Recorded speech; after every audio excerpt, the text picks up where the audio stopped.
There is a word, a religious word, that seems to fall easily out of vogue. The word is obedience.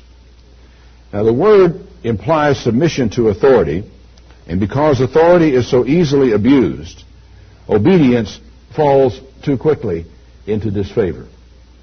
If you sit too long, for example, in a religious organization that requires obedience to the human element, you can easily become disillusioned with obedience. Where you begin to think, I don't think this is just a real good idea. And there comes a fatigue factor that sets in of being told what to do just one time too often. There was a corrupt pattern in the religion of the Pharisees in the time of Jesus' ministry. That obedience at that time was corrupted because of the manner in which, and the rules, the laws, the regulations that the Pharisees imposed upon people. And Jesus made the comment about these men. He said they impose heavy burdens and grievous to be borne, and they won't even lift the same burdens they won't lift with their own little fingers. And so this idea of obedience, certainly to religious authority, it becomes a problem with many people, and they kind of stop obeying, mostly because of a disillusionment with the obedience toward human beings. Jesus acknowledged the authorities of the Pharisees where it was legitimate, but he trounced them for their abuses, and he also trounced them because of their character and the way in which they handled their office. Well, let me clarify right off. When I speak of obedience today, I am talking about obedience to God, and I'm talking about the obedience of faith. I plan to draw a distinction today between the obedience of fear and the obedience of faith, because there are both. And I'll tell you this much. There is a time when you will obey God out of fear, and there is a time when you will obey God out of faith. I grew up in a world very, very different from the world that we're living in right now. I was born on a farm. My first experience in school was with a farm. Actually, I think kindergarten, I was in this very, very small town, but by the time I was actually going to the first grade, I was on a farm, and I had a 2-mile walk to school.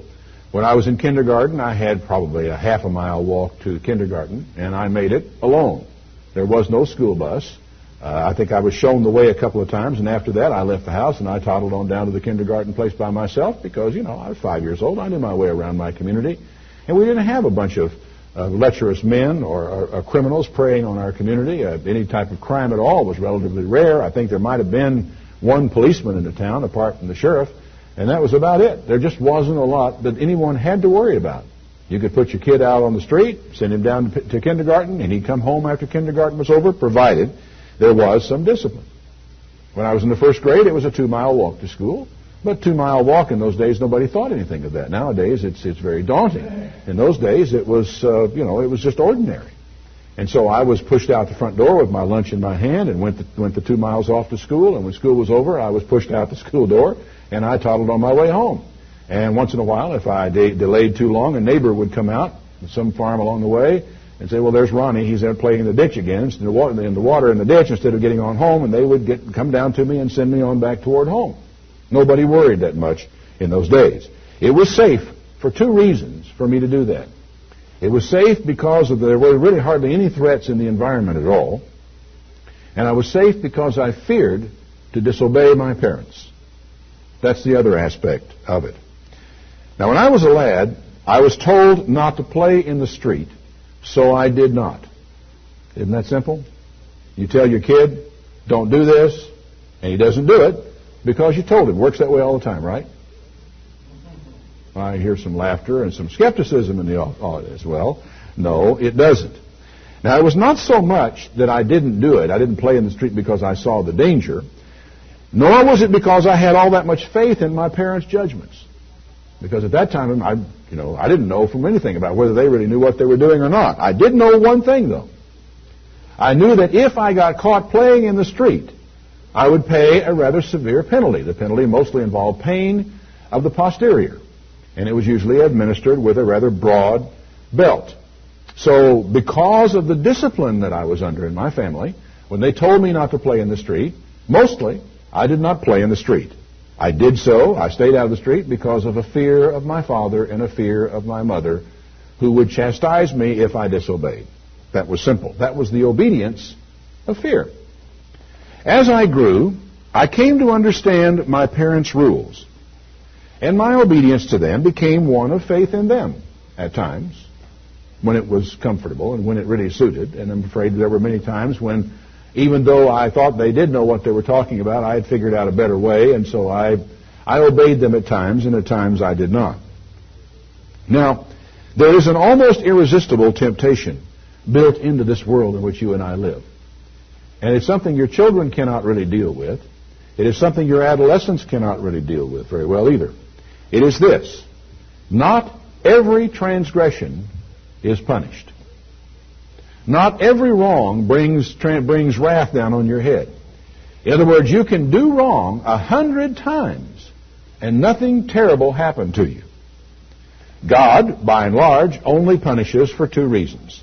One is for correction. We call it chastisement. In other words, He loves you enough that He wants to bring you to your senses, and so He smacks you, like your parent might smack you, in order to put you right, your feet back in the way again, so you stop doing the things you're doing. He does it for correction.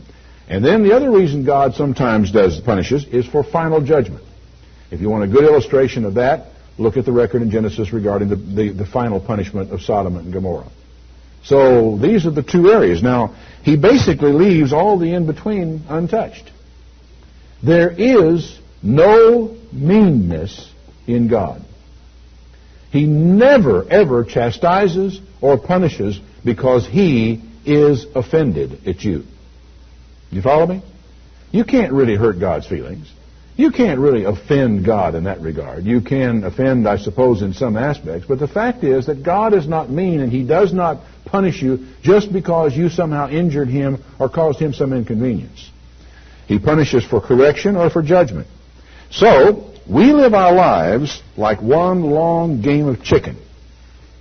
How far down this road can I go before something bad happens to me? And I will repent late in life. It reminds me of Constantine, who, when he was converted to Christianity, delayed his baptism later, and in fact he delayed it all the way to his deathbed. He was finally baptized in the last days of his life because he felt that if he's baptized now, that he was a man of great appetites, he would sin again. And so he wanted to put the baptism and the absolution for sins as late in his life as he possibly could do so that he could get rid of all that penalty. Now there's a statement in Ecclesiastes that I think about often. I'd like to know that you had it marked in your Bible, that you had it in your memory, not necessarily where it is, but that you know these words so that the phrase, when someone gives you half of it, you could actually give them the other half of it. And the phrase is this. It's found in Ecclesiastes 8 and verse 11. Because sentence against an evil work is not executed speedily, therefore the hearts of the sons of men is fully set in them to do evil. Now let me read it to you again. Think very carefully about what this passage says. Because sentence against an evil work is not executed speedily, therefore the heart of the sons of men is fully set in them to do evil. I did it. Nothing bad happened to me. I may have had a momentary remorse. I knew it was wrong.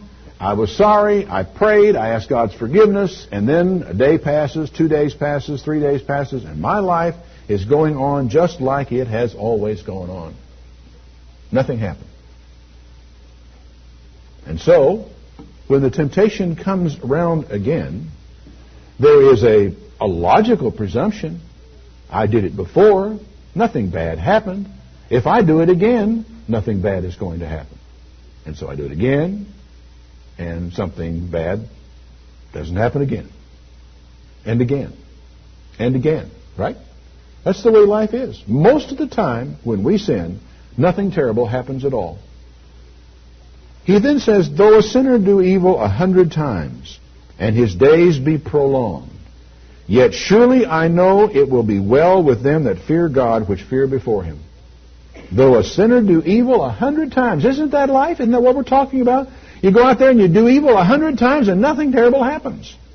But I know surely it will be well with them that fear God and fear before Him. Well, how did he know that? Why was that true? It shall not be well, he said, with the wicked, neither shall he prolong his days, which are like a shadow. Why? Because he doesn't fear God. So, we do it and we get away with it, and in the process of time, we slowly lose our fear of God.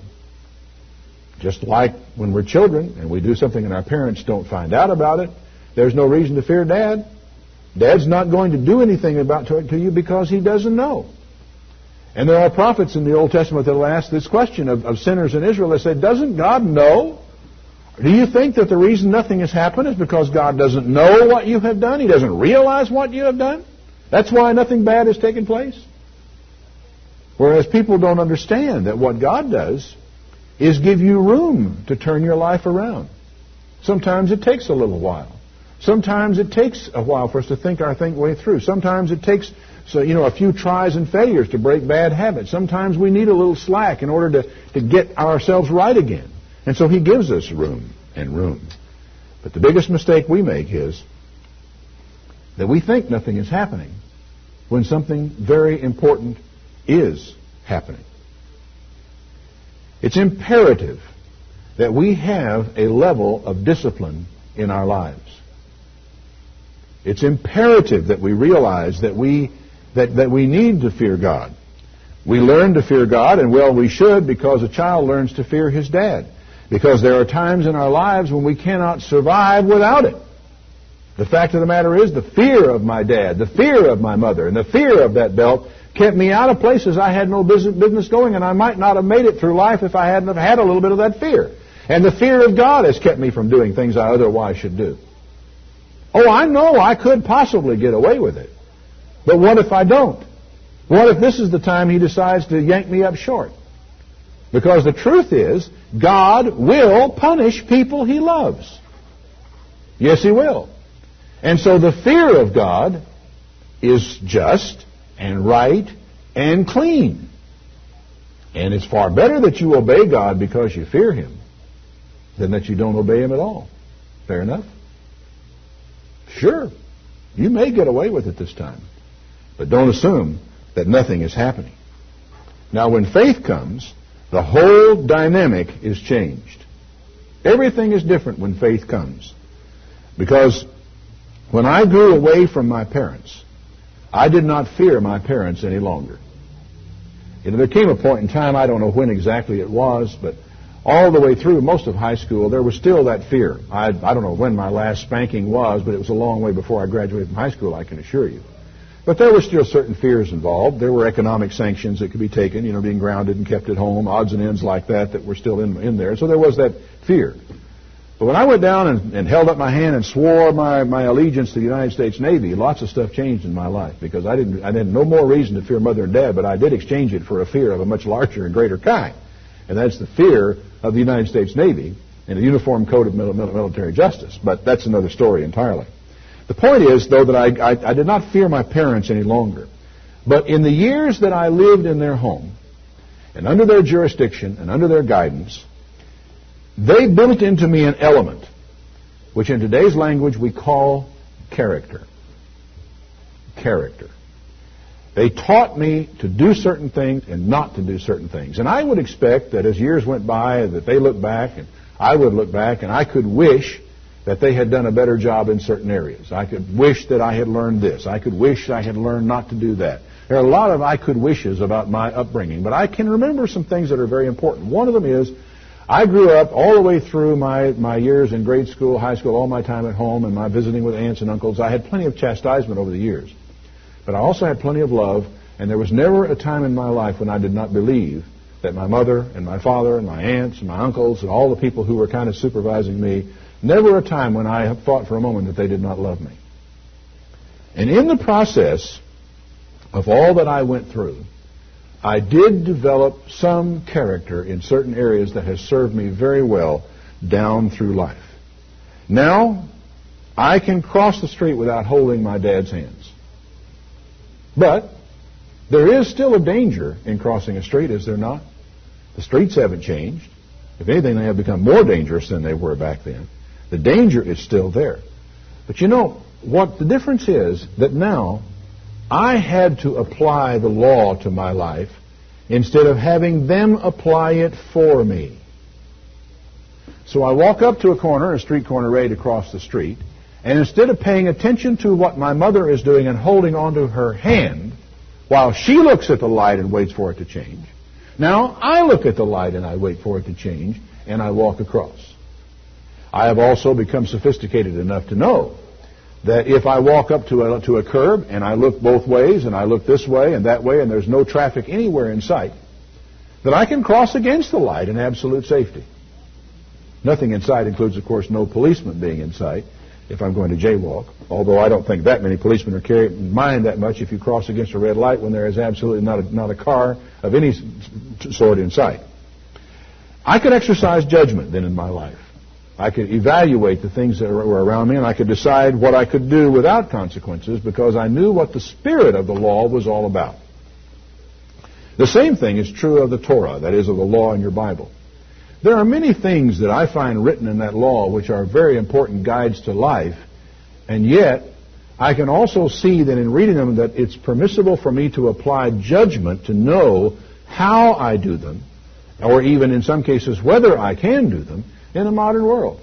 The Torah, for example, would have permitted you to sell your daughter to be the wife of another man's son. You know, just simply you go talk to the guy and you make your agreement between them, and without any consultation of your daughter at all, you just sell her off. Now, I feel that it's a sensible judgment that we shouldn't try to pull that nowadays. That we would wind up, really going contrary to the spirit of the law and of what God's intent was in the law. So we are able now to make certain judgments of the law and make certain decisions about the law in the fear of the Lord because we love God, because we have developed His character, or building His character within us. We can actually make our own decisions about what we are supposed to do instead of having to merely hold someone's hand all the time. Although in God's case, it's awfully nice to know that that hand is there if you need it. But there are certain standards of character that are impressed in the law that I simply cannot afford to ignore. Now, if you'll turn back to Deuteronomy 28, I want to show you what I mean by this. In Deuteronomy 28 and verse 1, we read this whole passage is one that may or may not be familiar to you because of the blessings and cursings.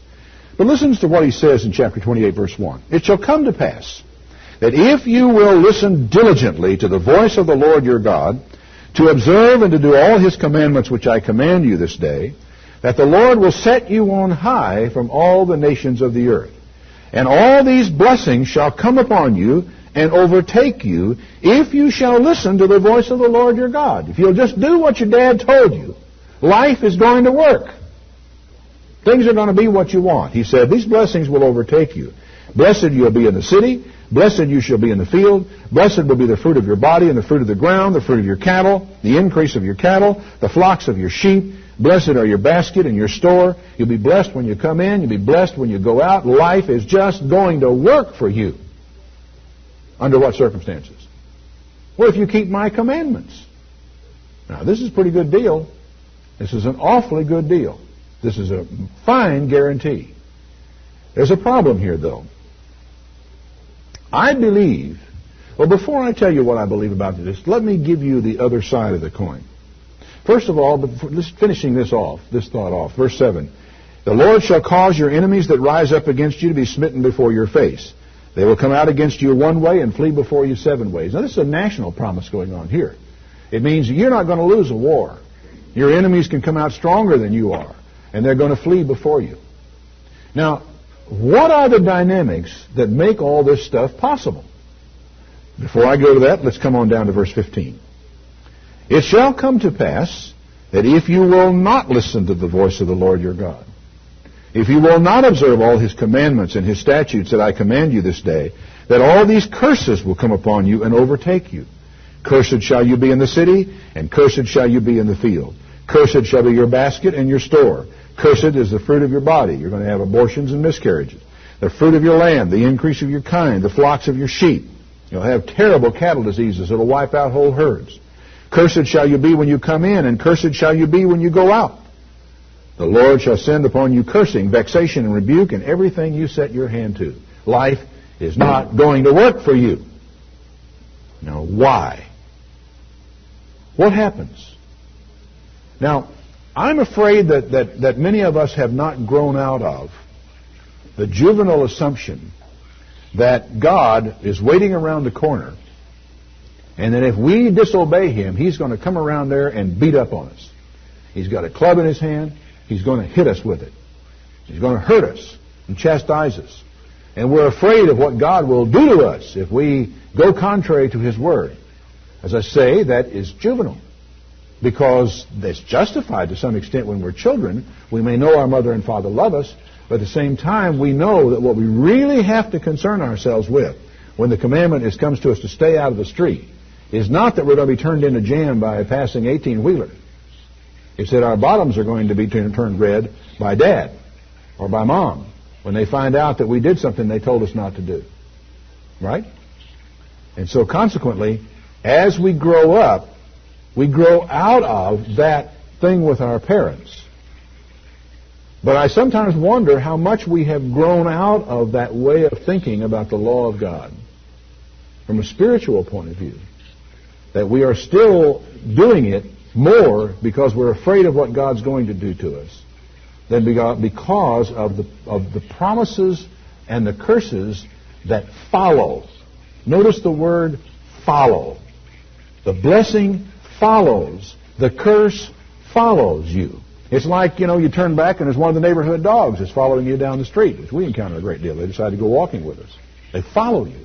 They fall in behind you. What does he mean by that? I'll tell you what it means to me. We have a tendency to feel that if we commit a sin and we get away with it this time, that we got off scot-free. We did not. We did not because some record of it is written in heaven, not because God is up there with a camcorder taking all these things down. He's going to play it back to you someday. Not because of that. The problem you have got is not that some record of what you have done has been written somewhere else. The problem is the record of what you have done is written in you. It's written in your character. And it begins to affect your character. And your character has to do with the way you make decisions. It has to do with the framework of life in which you make your decisions. You make your decisions based upon your goals, your objectives, what you want out of life. You make your decisions upon what feels good and what hurts. You make your decisions upon moral standards about what is right and what is wrong. And so on it goes, right? You make your decisions within a framework. But whenever you begin to make your decisions outside of any framework, and then you get away with that decision, you begin to destroy the framework. You destroy the things that brace it, that hold it up. It's like a building, and you start taking pieces of metal out of the wall. You can take out 4 or 5 of them. You can take studs out of the wall, and the place won't come down.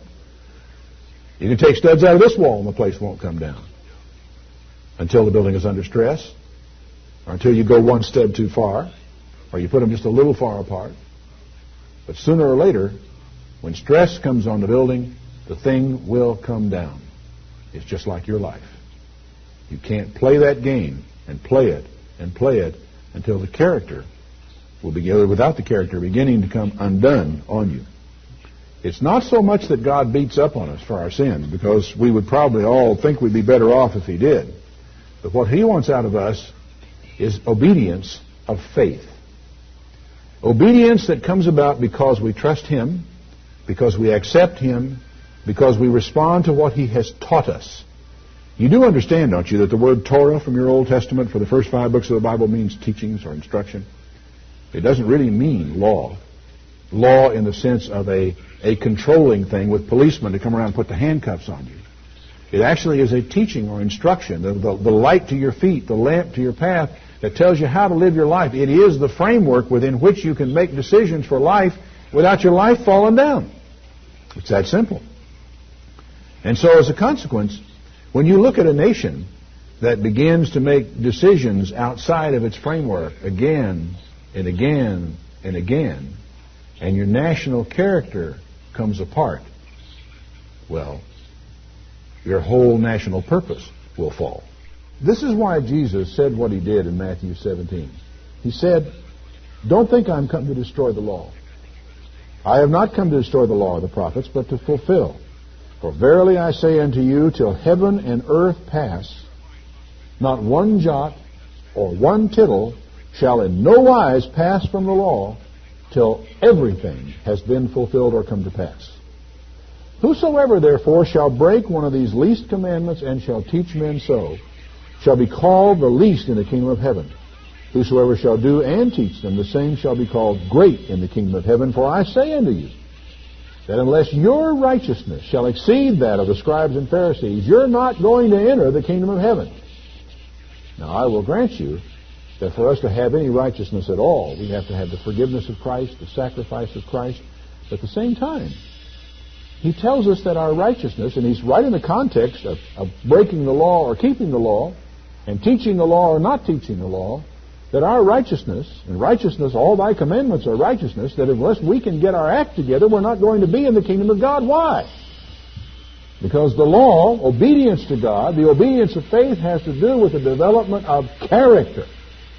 And as I'm prone to say this day, God does not intend to spend eternity with a bunch of losers. He wants winners in his family.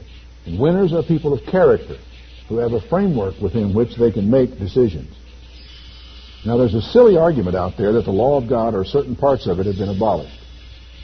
In the main, all this argument is a justification for disobedience. You know, it's just explained why it is that I'm not going to do what God said to do, that's all. It is also, I think, a manifestation of the spirit of the age that we're living in. There is a spirit of disobedience in the land, not just the land, but in the world abroad today, that basically claims that everything is relevant, there are no relatives, there are no absolutes, that basically you do what feels good. Hopefully you can have a little bit of foresight to know what's going to hurt you in the future, but it is your own decision about what is right and what is wrong. And this spirit has eaten away at the fabric of our national character until our whole nation is under a curse. If you go back and you read Deuteronomy 28 carefully, and I recommend that you do, find out which half of it the United States falls in. Or if you're listening to this overseas, which half of it your own country falls in. Are the blessings of God there, or are they not? It's a funny thing, you know. You go back 100 years or 200 years in our country, and if you read through Deuteronomy 28, you would actually come to the conclusion that God was with this country. And that's really odd, isn't it? When you consider the relatively low level of doctrinal understanding of the churches that existed at that time even, compared to what we see as the proper level of doctrinal understanding. You ever think about that? Funny thing about it, though.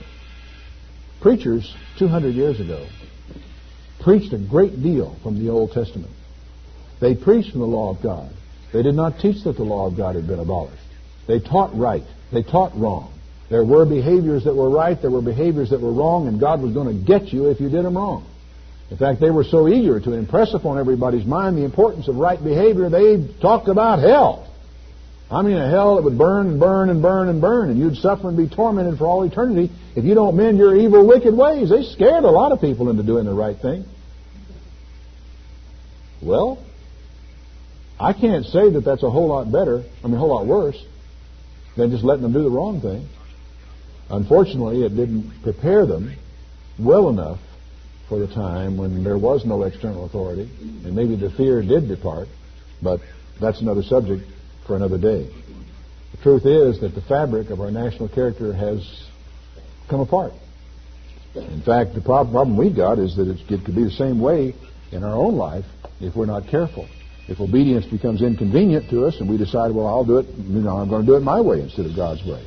Back in Isaiah 3, there is a fascinating little passage in this regard that I think is worth thinking about. In Isaiah, the 3rd chapter, verse 1, For behold, the Lord of hosts, does take away from Jerusalem and Judah the stay and the staff, the whole stay of bread and the whole stay of water. But all of that, the food being gone, the drink being gone, the water being gone, the drought being here, is one thing. What follows next is worse.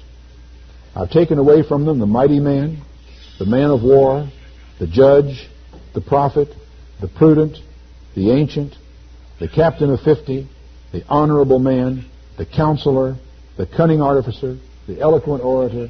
They're all gone. All your leadership is gone. What do you mean gone?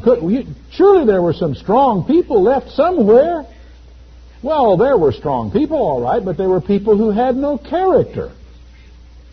The obedience of faith was gone. They had no framework in which decisions could be made. The leadership was shot through. Now, I have seen something in my country today that I never imagined that I would see. Never imagined I would see. I saw it about 4 years ago, and I'm seeing another manifestation of it today. We're going into a national election, and the electorate, the voters of this country, don't really feel that the character of the president is all that important. I never in my life imagined that I would see this. You know, when I phrased this to myself the first time, I said, we're going into this election, and the media do not even see that the character of the president is important. But that's wrong. It's the voters who don't see it. All the media are doing is reporting the news. They are a reflection of us. They are a reflection of the public in this country and what the public believes and what the public wants. And we have come to the place, in fact, what is really shocking to me is, how does the White House defend itself on the character issue? Because, you know, Bill Clinton now, our president, is being really assaulted on every side, it seems, by the character issue, but it's not taking. Nobody's paying much attention to it. How does the White House defend themselves? When the president's, they basically say that the president's public character has proven strong in the way he's handled Bosnia, the way he has handled the trade agreements that have been done, and they talk about his public character, and they imply from that, I heard this just today, or was it last night on the news, I forget which, that they imply that you can make a distinction between a man's public character and his private character. I would say that if the best that my people could do was to go out there and say to the world, well, his public character is good, that I had been damned with faint praise, as the old saying goes. No one could make the other thing go with it. The people of this country don't see all that much wrong with the character of their political leaders. And there's a reason for that, because it's really not that different from their own. There was a time in this country where if you called a man a liar, you were going to get your lights punched out, or you were going to be in a fight. You were going to have to defend yourself, because no one was going to stand still and let you publicly or defame him in that way and call him a liar, because you were taking away from him something really important, his reputation as a man of character, as a man whose word was good. And you could really, to call a man a liar was one of the worst things you could do to him. Out in West Texas many years ago, one of the worst things you could do to a man was take his horse, because that was his livelihood, his means of transportation. He had no way of getting around. It was almost like murder to steal a man's horse when he was off away in the desert somewhere. And so they hanged horse thieves. And to call a man a liar back in those days was, again, to take away the possibility of his livelihood, because people made deals on handshakes. They didn't worry all that much about contracts and lawyers. Lawyers are a waste of time. If I gave you my word, we shook hands on it, we had a deal. And both of us would as soon die as to go back on our word. That's the way things used to be. Now, if you call a man a liar, do you know what the best defense or the most likely defense to get nowadays is? So are you. Everybody does it. You know, you call a politician a liar, that's redundant. You don't need to. If you call him a politician, you have already said that he's a liar. That's the way people look at it nowadays. So if you make an issue that some politician has lied, the whole populace says, big deal. So what? It's not important. So it's really a reflection, I think, of what's happened to us in this country as a result of these things. Have we forgotten? I think we have. That God makes certain demands on us, and that we are expected to obey them. Obedience. The obedience of faith, whereby we make a statement by our act of obedience to God that we believe that what He said was true. We had an interesting discussion earlier here on the question of clean and unclean meats in the Bible study portion that we had today. And the case is made that one of the considerations, important consideration in clean and unclean meats, is that they are bad for your health. That's why God commanded us not to eat them, and you can make that case and make it very strong. But then another case can be made. And that is the fact that God said, of all the creatures there are down there, these you may eat and these you may not eat. And I don't eat them because I trust Him. Because I trust Him. Not because I'm allergic to them, and not just because they're bad for my health, but because I trust Him. So, when you face questions of obedience to God, whether it be on the Sabbath, the holy days, clean and unclean meats, telling the truth, when lying would make you a little more money, when you come up against any of these things, it's true that you can break God's law oftentimes with no observable effect. It's true that you can break God's law 100 times and you can repent and God will forgive you. And He won't necessarily raise His hand to punish you. But it is not true to say that you got away with it. Because it is just exactly like every time you sin, coming up here and taking a stud out of the walls of the building, or taking a stud out of the walls of your home, your house at home. You can take out one, and you can take out two. And you can actually thin those things way down over time. But when there is stress, and all of us living in East Texas know when that stress will come. In spring, thunderstorm, and tornado season, when your house gets under stress, the house will come down. I wasn't really thinking about making that connection in this illustration, but if you'll turn back to Matthew 7, there's something to see in this little statement of Jesus that we might have overlooked in the past. In Matthew 7 and verse 13, enter you in at the straight gate, the really narrow gate. Don't worry about the broad one. For wide is the gate and broad is the way that leads to destruction, and many there are that go in that way. There is a way of living your life, he says, that will end up in complete destruction. What's that like? What happens to cause that? He continues to say, beware of false prophets that come to you in sheep's clothing, but inwardly they are ravening wolves. You're going to know them by their fruits. And he continues to explain about how that every good tree brings forth good fruit, but a corrupt tree brings forth corrupt fruit. A good tree cannot bring forth evil fruit, neither can a corrupt tree bring forth good fruit. Every tree that brings not forth good fruit is cut down and cast into the fire. How long does it have? Well, it doesn't have forever. Then he makes this statement. Not everyone that says to me, Lord, Lord, shall enter into the kingdom of heaven, but he that does the will of my Father which is in heaven. It isn't enough to you to just say it. You've got to actually do the will of God. Now listen to verse 24. Therefore, whoever hears these sayings of mine and does them, I will liken him to a wise man which built his house upon a rock. And the rain descended, the floods came, and the winds blew and beat upon that house, and it didn't fall because it was founded upon a rock. Everyone that hears these sayings of mine and does not do them shall be like a foolish man that built his house upon the sand. And the rain descended, and the floods came, and the winds blew and beat upon the house, and it fell. But wait a minute.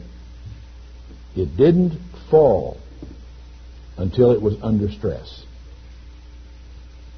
You can build it, and it will look fine. And you may be able to live there for a year, maybe 2 years, maybe 10. But when the time comes, when the stress comes, it simply will not hold up. So the person that hears Jesus' words and will not obey him, there's that dirty word, obey, who will not practice the obedience of faith, who will not do what Jesus said to do because you trust him, are like a man that built your house on the sand. And it may look fine. You may get by for a while. But sooner or later, when it falls under stress, it will come down. And it came to pass that as Jesus had ended these things, the people were astonished at his doctrine, for he taught them as one having authority and not as the scribes. So I guess my message to you today is this, that just because you get away with disobedience in the short term, it doesn't mean a thing. In fact, it is terribly dangerous to you to get away with disobedience, because your character is at stake. And just as though you had taken a rib out of your chest, Something is gone from you when you disobey God and you get away with it. Character is the central issue. And what God wants from us, what He looks for from us, is people who will practice the obedience of faith.